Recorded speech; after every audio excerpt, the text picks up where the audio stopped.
سلام، د نن سهار د 9 بجو خبرونو ته مو زه سمیع الله امیني هرکلی وایم. ټاکل شوې سبا د ولسي جرګې او د ولسوالیو د شوراګانو د نوماندانو د نوملیکنې بهیر پیل شي. د ټاکنو خپلواک کمیسیون وایي هغه کسان چې 25 کلن وي، د افغانستان تابعیت ولري او لږ تر لږه د زر پیژندپاڼو کاپیانې ولري، کولی شي ځان نوماند کړي. د کندهار په شوالیکوټ ولسوالۍ کې د ګوزڼ یوه تازه پیښه تېره ورځ ثبت شوه او ورسره په دغه ولایت کې د ګوزڼ د پیښو شمېر 5 ته لوړ شو. پر ګوزڼ اخته 14 میاشتنۍ ماشومه شکریه نومیږي او د یادې ولسوالۍ د کندلانو سیمې اوسیدونکې ده. په کندهار کې د کتلوي مافیا د پروګرام مشر عبدالشکور نصرت وایي د دغې ماشومې کورنۍ د ګوزڼ ضد واکسین مخالفه وه او تر اوسه یو ځل هم د ګوزڼ ضد واکسین نه دی ترلاسه کړی. په هیواد کې تر دې دمه د ګوزڼ 8 پیښې ثبت شوي چې 5 یې په کندهار، 2 یې په کونړ او یوه بله یې په ننګرهار کې ثبت شوې ده. یو 12 کلن ماشوم په ننګرهار کې د سړي تښتونکو له منګولو وژغورل شو. د ننګرهار والي وایي دغه ماشوم چې مدثر نومیږي او د یو صراف زوی دی 14 ورځې مخکې د جلال آباد ښار له 2مې ناحیې تښتول شوی و چې بالاخره تېره ورځ د پولیسو په ځانګړو عملیاتو کې وژغورل شو. د نوموړي په وینا دغه پیښې په تړاو 15 کسه هم نیول شوي دي. له دې سره سم 2 تنه نور د یو کس د قتل په تور هم نیول شوي او دمګړۍ ترې پوښتنې روانې دي.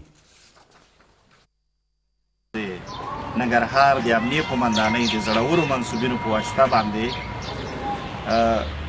یو تن چې مدثر خان نومیږي د هغه تښتونکي او همدارنګه یو تن بل د ابراهیم په نوم چې یوه میاشت مخکې تقریبا په 2مه ناحیه کې په قتل رسېدلی و. د دې دواړو قضیو هم اختطافچیان او هم قاتلین د قانون منګولو ته سپارل کېږي. تاسې نن ولیدې چې موږ مدثر خان خپلې کورنۍ ته وسپاره. یو ایرانی په فراه کې د نشهیي توکو د لیږد په تور د پولیسو له لوري ونیول شو.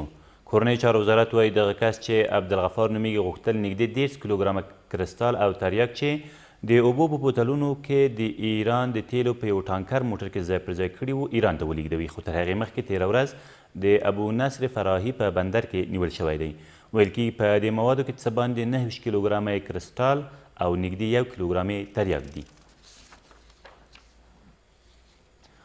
او ټاکل شوی ډېر ژر له مخکې جوړو ودانیزو توکو د هیواد په 12 سړو او تودو ولایتونو کې ښوونځي جوړ شي.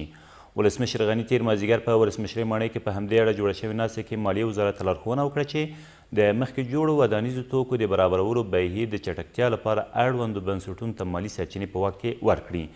د یادونې وړ ده چې له مخکې جوړ ودانیز توکي 15 سلنه په فابریکه او پاتې 25 سلنه نور یې د ودانۍ په اصلي ځای کې بشپړېږي چې د یوې ودانۍ د جوړولو لپاره په کم وخت کې زیاتې اسانتیاوې برابروي.